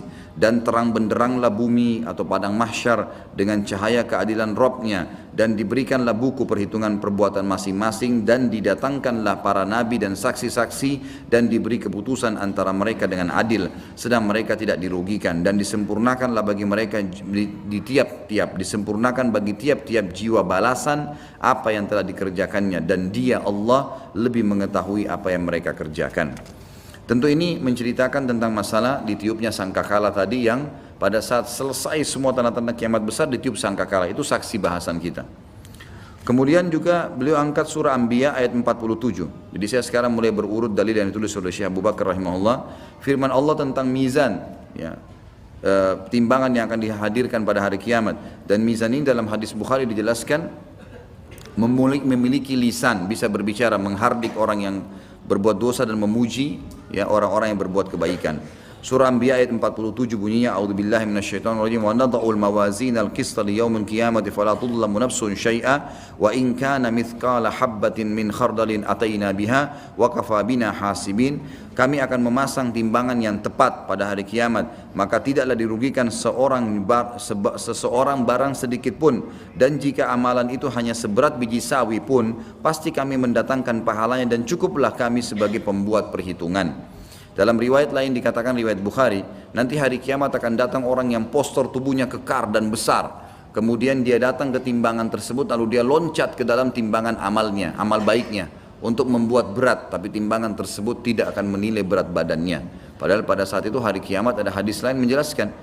Kata Nabi SAW, kalian akan dibangkitkan semua laki-laki seperti poster ayahnya Adam 60 siku ke langit, ya, kurang lebih 27,5 meter, dan semua perempuan 40 siku ke langit seperti ibunya Hawa, ya, 17,5 meter. Jadi orang sangat besar poster tubuhnya, tapi timbangan itu akan diletakkan dalam kondisi adil, tidak akan menimbang kecuali yang Allah suruh, amal baik dan amal buruk saja, ya. Kemudian dalam ayat yang lain diangkat oleh beliau surah Al-Haqqah ayat 13 sampai 34. A'udzu billahi minasyaitonir rajim fa idza nufikha fis suri nafkhatan wahida wa humilatil ardu wal jibalu fadukkata dakkatan wahida fa yawma idzin waqa'atil waqi'ah wa inshaqqatis samaa'u fa hiya yawma idzin wahiyah wal malaku ala arja'iha wa yahmilu arsya rabbika fawqahum yawma idzin thamaniyah yawma idzin tu'raduna la takhfa minkum khafiyah fa amma man utiya kitabahu bi yamini fa yaqulu ha umqra'u kitabiyah inni dhanantu anni mulakin hisabiyah فهو في عيشة راضية في جنة عالية قطوفها دانية كلوا واشربوا هنيئا بما أسلفتم في الأيام الخالية وأما من أوتي كتابه بشماله فيقول يا ليتني لم أوتى كتابيه ولم أدر ما حسابيه يا ليتها كانت القاضية ما أغنى عني مالية هلك عني سلطانية خذوه فغلوه ثم الجحيم صلوه ثم في سلسلة ذرعها 70 ذراعا فاسلكوه إنه كان لا يؤمن بالله العظيم ولا يحض على طعام المسكين. Maka apabila sangkakala ditiup sekali tiup, dan ini saksi bahasan kita karena tadi kita bahas sampai bahasan ini kan. Dan diangkatlah bumi dan gunung-gunung lalu dibenturkan keduanya sekali benturan, semuanya dihantamkan satu sama yang lain. Maka pada hari itu terjadilah kiamat dan terbelahlah langit, karena pada hari itu langit menjadi lemah dan malaikat-malaikat berada di penjuru-penjuru langit. Dan pada hari itu 8 malaikat menjunjung arsy Rabb kalian, Rabbmu di atas kepala mereka. Pada hari itu kamu akan dihadapkan kepada Rabbmu, semua kita akan dihadapkan masing-masing. Tidak ada sesuatu pun dari keadaanmu yang tersembunyi bagi Allah. Adapun orang-orang yang diberikan kepadanya kitab dari sebelah kanannya, maka dia berkata, ambillah, bacalah kitabku ini. Karena ada hadis yang menjelaskan siapa yang menerima kitabnya dengan tangan kanannya, kitab-kitab akan berterbangan seperti kapas, kata Nabi SAW. Dan masing-masing akan datang ke orang. Yang datang ke tangan kanannya walaupun dia belum baca, dia udah tahu dia akan selamat. Karena bangganya dan senangnya dia mengatakan, ambil kitabku ini, bacalah, isinya pasti baik gitu. Dia mengatakan sungguhnya aku yakin, belum dia buka, tapi dia yakin bahwa sungguhnya aku akan menemui hisab terhadap diriku. Aku akan berhasil lolos karena sudah jalan di dalam tangan kanannya. Maka orang itu berada dalam kehidupan yang diridhoi dalam surga yang tinggi, buah-buahannya dekat. Kepada mereka dikatakan makan dan minumlah dengan sedap, disebabkan amal yang telah kalian kerjakan pada hari-hari yang telah lalu. Adapun orang-orang yang diberikan kepadanya kitab dari sebelah kirinya. Jadi ini dengan sendirinya kita tidak bisa nolak. Mudah-mudahan termasuk kita orang yang menerima tangan kanan. Maka dia berkata, wahai alangkah baiknya kiranya tidak diberikan kepadaku kitabku ini, dan aku tidak mengetahui apa hisab terhadap diriku. Jadi dia sudah tahu dia akan ke neraka. Wahai kiranya, jadi dia berkata, semua orang yang terima dengan tangan kirinya buku berkata, wahai kiranya kalau kematian awal di dunia waktu saya mati, itu sudah menyelesaikan segala sesuatunya. Coba waktu mati dan tidak dibangkitkan lagi ya, itu harapan mereka. Hartaku yang selama ini aku kumpul-kumpulkan, sekali-kali tidak bisa memberikan manfaat kepadaku. Telah hilanglah kekuasaan dariku. Allah berfirman, peganglah dia. Lalu belenggulah tangannya ke lehernya, kemudian masukkan dia ke dalam api neraka yang menyala-nyala, kemudian belitlah dia dengan rantai yang panjangnya 70 hasta. Sesungguhnya dia dahulu tidak beriman kepada Allah yang maha besar, dan juga tidak mendorong orang lain untuk memberikan makanan orang miskin. Firman Allah SWT tentang hasyar, perhimpunan di mahsyar, disebutkan oleh beliau dalam surah Maryam ayat 68-72 yang bunyinya, a'udzubillahi minasyaitonirrajim, فَوَرَبِّكَ لَنَحْشُرَنَّهُمْ وَالشَّيَاطِينَ ثُمَّ لَنُحْضِرَنَّهُمْ حَوْلَ جَهَنَّمَ جِثِيًّا ثُمَّ لَنَنْزِعَنَّ مِنْ كُلِّ شِيعَةٍ أَيُّهُمْ أَشَدُّ عَلَى الرَّحْمَنِ عِتِيًّا ثُمَّ لَنَحْنُ أَعْلَمُ بِالَّذِينَ هُمْ أَوْلَى بِهَا صِلِيًّا وَإِنْ مِنْكُمْ إِلَّا وَارِدُهَا كَانَ عَلَى رَبِّكَ حَتْمًا مَقْضِيًّا ثُمَّ نُنَجِّي الَّذِينَ اتَّقَوْا وَنَذَرَ الظَّالِمِينَ فِيهَا جِثِيًّا. Demi Rabbmu, sesungguhnya akan kami bangkitkan mereka bersama syaitan yang sudah mengganggu-ganggu manusia selama ini dibangkitkan bersamaan sekalian. Kemudian akan kami datangkan mereka di sekeliling Jahannam, neraka Jahannam dalam keadaan berlutut. Kemudian pasti akan kami tarik dari tiap-tiap golongan siapa di antara mereka yang sangat durhaka kepada Zat yang Maha Pemurah, dan kemudian kami sungguh lebih mengetahui orang-orang yang seharusnya dimasukkan ke dalam neraka, dan tidak ada seorang pun dari kalian melainkan mendatangi neraka itu. Hadis Bukhari menjelaskan akan dibentangkan sirot di atas neraka yang sangat gelap dan tidak ketahuan berapa, kata Nabi SAW, tidak ditahu berapa jauh jaraknya, dibentangkan di atas neraka. Dan semua orang akan melewatinya termasuk orang beriman.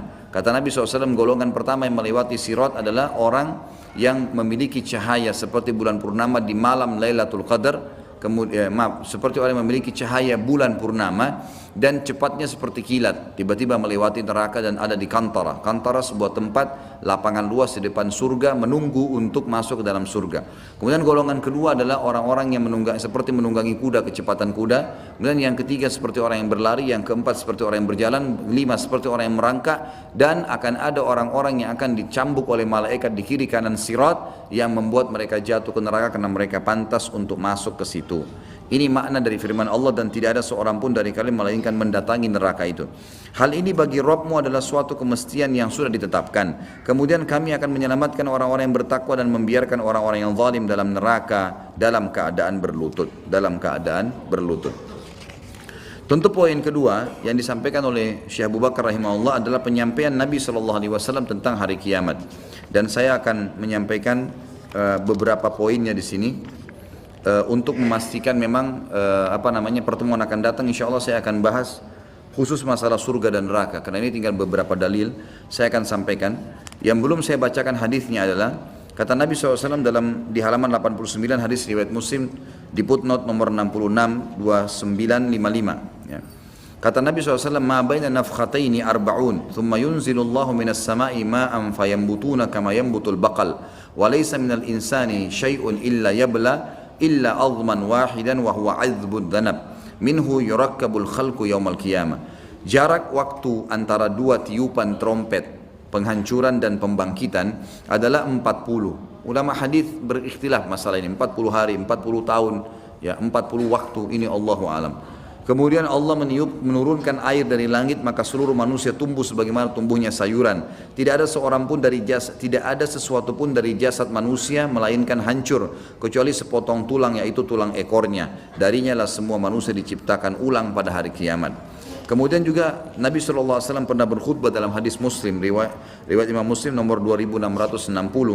Ayuhan nas, innakum mahsyuruna ila rabbikum hufatan uratan gurla, ala wa inna awwalal khalqi yuksa Ibrahimu alaihi salam, ala wa innahu sayuja'u bi rijalin min ummati fayu'khadu bihim dhata shimal fa aqulu ya rabbi ashabi fayaqulu innaka la tadri ma ahdathu ba'dak. Wahai sekalian manusia, sungguhnya kalian pasti akan dihimpunkan di mahsyar di hadapan Rabb kalian dalam keadaan telanjang kaki, telanjang badan dan tidak bersunat. Dalam riwayat Imam Muslim yang lain disebutkan, Aisyah berkata, ya Rasulullah, kalau begitu laki-laki perempuan akan saling lihat melihat. Kata Nabi SAW, bukan waktu itu Aisyah, bukan lagi seperti apa yang kau bayangkan. Jadi orang sudah tidak memikirkan lagi melihat aurat orang lain, gitu kan? Seperti kasus teman-teman kalau sedang terjadi misalnya Jakarta lagi diserang dengan musuh dan orang lagi dibantai sana sini. Kemudian ada orang jalan telanjang lari di pinggir jalan, masih ada sempat orang mau memikirkan masalah syahwatnya? Sudah tidak mungkin. Atau terjadi kebakaran yang luar biasa, dia akan terbakar, dia berusaha menyelamatkan dirinya. Keadaan pada hari kiamat lebih dahsyat daripada itu. Ketahuilah bahwa sungguhnya orang pertama yang diberikan pakaian adalah Ibrahim alaihissalam, dan ketahuilah bahwa sungguhnya nanti akan didatangkan beberapa orang dari umatku lalu mereka diseret ke kiri. Maka pada saat itu aku berkata, ya Rabb, itu adalah para sahabatku. Maka Allah menjawab, sungguhnya kau tidak tahu apa yang mereka lakukan sepeninggalmu. Kata ulama hadis, sahabat-sahabat Nabi yang dimaksud sini adalah orang-orang yang datang beriman pada Nabi SAW pada saat hari Fath, pembebasan kota Mekah. Berbondong-bondong suku-suku Arab masuk Islam, dan mereka kelihatan pada saat itu seperti penyampaian hadis ini. Mereka meninggalkan ajaran Nabi SAW dengan menolak pembayaran zakat, dan akhirnya oleh Abu Bakar diperangin. Jadi ini bukan dimaksud adalah sahabat-sahabat yang sudah beriman. Karena Abu Bakar, Umar, Uthman, Ali, Talha, Zubair dan semua ini sudah dapat jaminan surga. Ahli Badar, ahli Uhud yang sudah mati syahid. Jadi makna hadis adalah yang dimaksud sahabat-sahabat Nabi yang memang masuk Islam kemudian mereka murtad setelah Nabi SAW meninggal.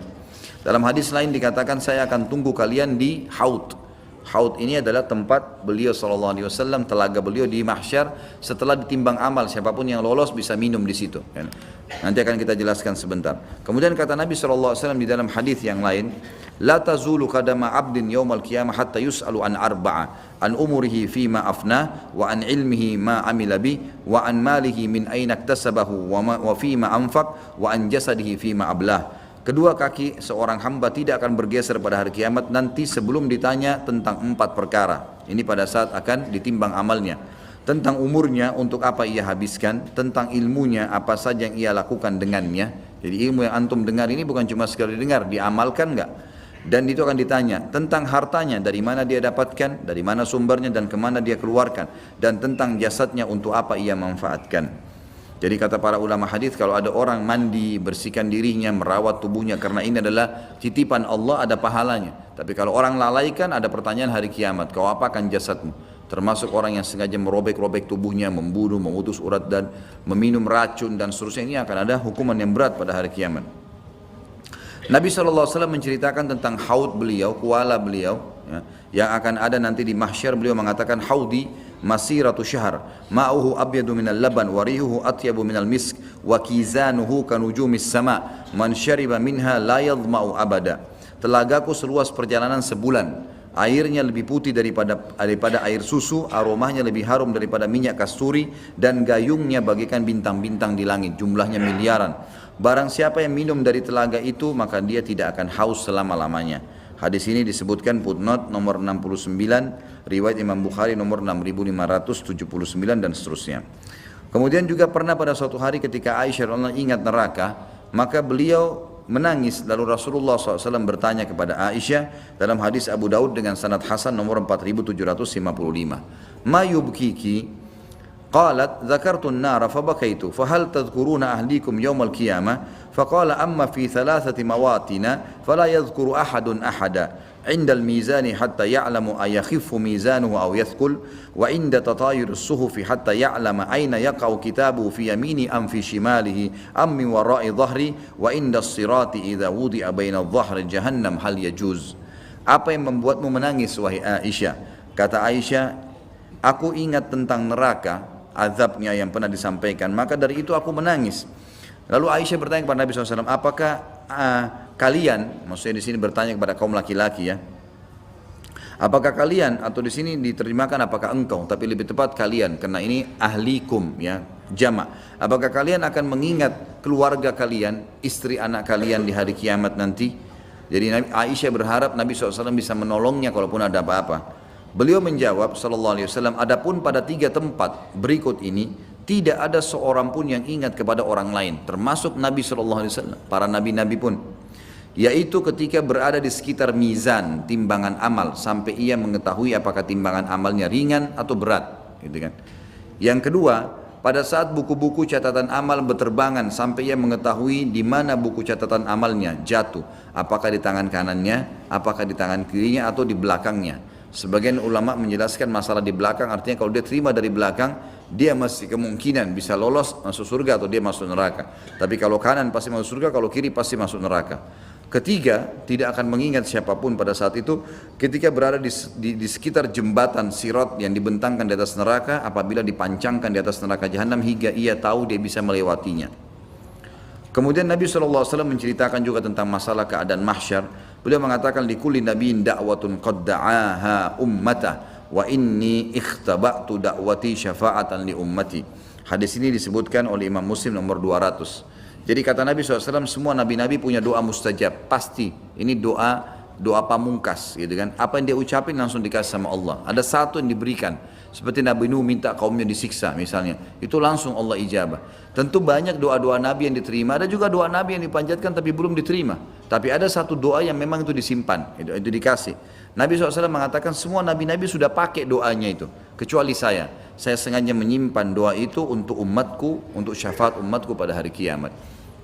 Kemudian ini menceritakan tentang kita akan interaksi sama Nabi, ada haud, ya, ada pertolongan dari Nabi SAW, syafaat dan seterusnya. Kemudian beliau mengatakan juga dalam hadis Ibnu Majah nomor 4308, ana sayyidu waladi Adam wala fakhr wa ana awwalu man tanshaqqu anhu al-ard yaumal qiyamah wala fakhr wa ana awwalu syafi'in wa awwalu musyaffi'in wala fakhr wa liwa'ul hamdi biyadi yaumal qiyamah wala fakhr. Aku adalah pemuka cucu-cucu Adam pada hari kiamat. Perkataanku ini bukanlah kesombongan. Dan aku orang pertama yang dibangkitkan dari bumi. Perkataan ini bukanlah kesombongan. Aku adalah orang pertama yang memberi syafaat, pertolongan, dan orang yang pertama yang syafaatnya dikabulkan. Karena perkataan ini bukanlah kesombongan, dan bendera hamd pujian ada di tanganku pada hari kiamat kelak. Perkataanku ini bukan kesombongan. Hadis Muslim yang lain berbunyi, kata Nabi SAW, tahukah kalian bagaimana manusia mengenalku pada hari kiamat? Sehingga memang aku memang jadi pemimpin anak Adam dan tidak ada kesombongan di situ. Para sahabat mengatakan Allah dan Rasulnya lebih tahu. Maka kata Nabi SAW, manusia nanti akan kepanasan di mahsyar, dibangkitkan dalam kondisi tenggelam dengan keringatnya masing-masing. Ada yang sampai kakinya, ada yang sampai perutnya, ada yang sampai dadanya, ada yang tenggelam dengan keringatnya sesuai dengan kadar dosanya. Karena jenuhnya manusia menunggu lama, maka mereka pun mendatangi Adam lalu berkata, kau manusia pertama, kau lah ayah kami. Ya mohonlah kepada Allah agar datang mengadili kami, baik kami ke neraka atau ke surga. Mereka belum tahu neraka karena panasnya pada saat itu. Lalu dalam riwayat lain ditambahkan adalah Nabi SAW mengatakan karena matahari cuma berjarak 1 atau 2 mil dari mereka, gitu kan. Jadi ini bahasa 1-2 mil ini memang dalam hadis lafadznya begitu. Mil sangat dekat sekali. Ya sekarang saja bisa dikatakan jutaan mil mungkin ya, bahkan lebih daripada itu, sudah panasnya luar biasa. Bagaimana kalau seperti keadaan tadi yang disebutkan? Maka Adam pun berkata, saya sudah, hari ini Allah murka, belum pernah murka sebelumnya, dan saya sudah membuat kesalahan. Saya dulu dilarang memakan buah lalu saya makan, gitu kan. Maka saya tidak berani, diriku, coba pergi ke Idris, lalu pergilah ke Idris. Idris juga dipuji-puji, tapi Idris tunjuk, cobalah pergi ke Hud, Saleh, Shu'aib, Ibrahim, Nuh, dan seterusnya, sampai tiba di Isa, dan Isa alaihissalam, kata Nabi SAW, tidak menyebutkan kesalahannya, dan dia cuma mengatakan, cobalah pergi kepada Muhammad. Lalu mereka pun datang kepada saya, dan pada saat itu, kata ulama hadis, suara orang-orang terbentang yang sedang bicara sama Nabi ini, terkenal semua orang di mahsyar, miliaran manusia dan jin mendengarkannya. Lalu mereka berkata, wahai Muhammad, engkaulah manusia engkaulah Nabi terakhir. Allah menutup kenabian di tanganmu. Lalu disebutkanlah kelebihan-kelebihan Nabi SAW, yang akhirnya membuat orang-orang di mahsyar semuanya tahu, oh ini Nabi terakhir. Karena mereka belum pernah ketemu, gitu kan. Dikenallah Nabi SAW, disebutkan semua kelebihannya. Allah memberimu kitab, ya, Allah jadikan engkau dengan umatmu menjadi saksi buat umat-umat selainnya. Maka mintalah kepada Allah supaya Allah datang menghakimi kita, gitu kan. Kita ke surga atau ke neraka. Maka Nabi SAW mengatakan, ana lahu, saya pemiliknya, saya pemiliknya. Lalu saya pun menuju ke bawah singgasananya Allah, arsy-Nya Allah, dan saya sujud. Dan Allahu a'lam berapa lama saya sujud. Dan Allah Subhanahu wa ta'ala membuka kepada saya kalimat-kalimat hamd, puji-pujian yang belum pernah dibukakan untuk orang-orang sebelumku. Lalu kemudian aku mendengar suara dari langit mengatakan, Allah berfirman, ya Muhammad irfa' ra'sak washfa' tushfa'. Hai Muhammad, angkatlah kepalamu, berikan syafaat pertolongan dan kau akan diterima. Lalu di sini beliau memberikan dua syafaat, syafaat ammah dan syafaat khassa. Ya, syafaat kubra dan syafaat ya sugra, banyak istilah yang digunakan. Tapi yang jelas ada syafaat umum agar Allah mengadili semua manusia pada saat itu dan jin. Dan ini syafaat Nabi SAW untuk semuanya. Yang kedua syafaat yang khusus untuk orang-orang yang beriman saja. Pertolongan Nabi SAW bila ada orang beriman yang kurang amal solehnya, lalu Nabi SAW membantunya dan seterusnya, ditolong oleh Nabi SAW. Inilah yang disebutkan dalam hadis tadi tentang masalah syafaat Nabi SAW. Lalu dalam hadis yang lain, ini kita diingatkan oleh Nabi SAW agar kita berusaha setiap hari meminta surga dan jauhkan diri dari api neraka. Karena kejadian kiamat pasti terjadi. Nabi SAW sampaikan di dalam hadis riwayat Tirmidzi nomor 2572, Ibnu Majah dalam 4340 dan Nasai nomor 5521, Ibnu Hibban, Al-Hakim, dan ini dengan sanad yang sahih. Kata Nabi SAW, man sa'ala al-jannata thalatha marratin qalatil jannah Allahumma adkhilhul jannah, wa man istajara minan nari thalatha marratin qalatin nar Allahumma ajirhu minan nar. Barang siapa yang memohon surga 3 kali dalam sehari, maka surga akan berkata, ya Allah masukkan ia ke dalam surga. Dan barang siapa yang memohon diselamatkan dari neraka 3 kali, maka neraka akan berkata, ya Allah selamatkan dia dari neraka. Yang ketiga, bukti bahwasanya secara nakli memang ada ya kiamat terjadi, iman dan keyakinan yang kokoh jutaan para nabi, rasul-rasul, para hukama, maksudnya kalau digabung jumlahnya jadi jutaan, orang-orang bijak, para ulama dan para hamba Allah yang saleh kepada tentang kejadian hari kemudian dan kepada segala yang berkaitan dengannya. Ini kurang lebih dalil-dalil naklinya. Saya akan baca beberapa poin dalil akli. Yang pertama, kekuasaan Allah. Secara akal kiamat itu akan terjadi. Kekuasaan Allah untuk menghidupkan kembali makhluknya sesudah mereka mati. Sebab ya, menghidupkan kembali itu tidak lebih sulit daripada menciptakannya pertama kali tanpa ada contohnya. Artinya membangkitkan pasti lebih gampang. Sebab menghidupkan, menciptakan dari awal lebih sulit. Secara akal mesti bisa diterima itu. Yang kedua, tidak ada sesuatu pun yang ditolak oleh akal sehat tentang kebangkitan kembali dan pembalasan. Sebab akal sehat itu tidak akan menolak kecuali dalam hal yang mustahil. Seperti adanya sesuatu yang berlawanan atau bertemunya dua hal yang bertentangan, sedangkan kebangkitan hari kiamat dan pembalasan sama sekali tidak termasuk dalam hal itu. Bisa dijelaskan di poin ketiga, adanya hikmah kebijaksanaan Allah SWT yang tampak pada perbuatan-perbuatannya, pada makhluk-makhluknya dan yang tampak pada setiap aspek dan sendi kehidupan, dan kenyataan-kenyataan ini tidak mungkin kalau tidak ada kebangkitan kehidupan kembali bagi makhluk itu, makhluk ini sesudah kematian mereka, dan tidak mungkin kalau kehidupan ini berakhir lalu amal perbuatan baik dan buruk mereka tidak diberi pembalasan. Enggak mungkin Allah berikan peraturan-peraturan, syarat-syarat, janji-janji, ancaman-ancaman kalau tidak ada kebangkitan secara akal. Yang keempat, adanya kehidupan dunia dengan segala kenikmatan dan kesengsaraan yang ada di dalamnya adalah sebagai bukti akan adanya kehidupan lain sesudahnya di alam yang lain pula, di mana di sana terdapat keadilan, kebaikan dan kesempurnaan, kebahagiaan dan bisa jadi kesengsaraan yang lebih besar dan lebih utama daripada yang sebelumnya, di mana kehidupan dunia dengan segala kenikmatan dan kesengsaraannya telah tidak sebanding dengan kehidupan sesudahnya, kecuali sebagai gambaran dari satu istana dari istana-istana yang sangat besar, atau suatu kebun dari kebun-kebun yang rindang ya, yang berada di atas satu lembaran daun yang kecil. Ini kurang lebih gambaran penyampaian Syekh Abu Bakar rahimahullah tentang hari kiamat. Tentu di hari kiamat juga teman-teman sekalian ada banyak dalil yang menjelaskan ragam manusia yang akan dibangkitkan.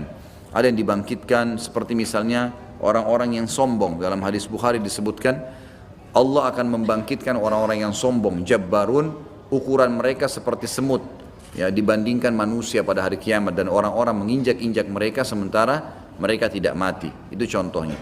Ada orang dibangkitkan pada hari kiamat ya, wajahnya di bawah gitu kan, dan kakinya yang di atas. Ada orang yang dibalik wajahnya dengan bokongnya, dan beragam macam tipologi orang-orang yang dibangkitkan.